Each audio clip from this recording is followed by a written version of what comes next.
সমাবেশ, এই বিক্ষোভ সমাবেশে অখিল ভারতীয় বিদ্যার্থী পরিষদ ঝাড়গ্রাম জেলার জেলা প্রমুখ সৌমেন পাল মহাশয়কে আমি সংক্ষেপে কিছু বলার জন্য অনুরোধ করছি।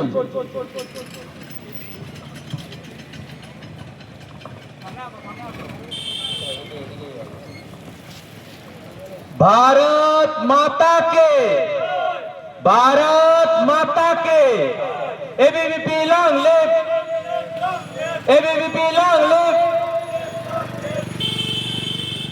ঝাড়গ্রাম তথা জঙ্গলমহলের অন্যতম ব্লক এই বিনপুর ওয়ান লালগড় ব্লক। এই লালগড় ব্লকের সবচেয়ে সংবেদনশীল এলাকা হচ্ছে নেতাই।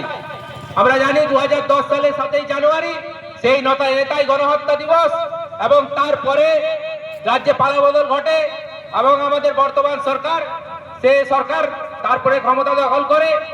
সেই ক্ষমতা দখলের পর 2012 সালে এই নেতাই এসে তিনি অনেক কিছু বলেছিলেন যে নেতাই রাস্তা হবে, নেতাই উন্নত হবে।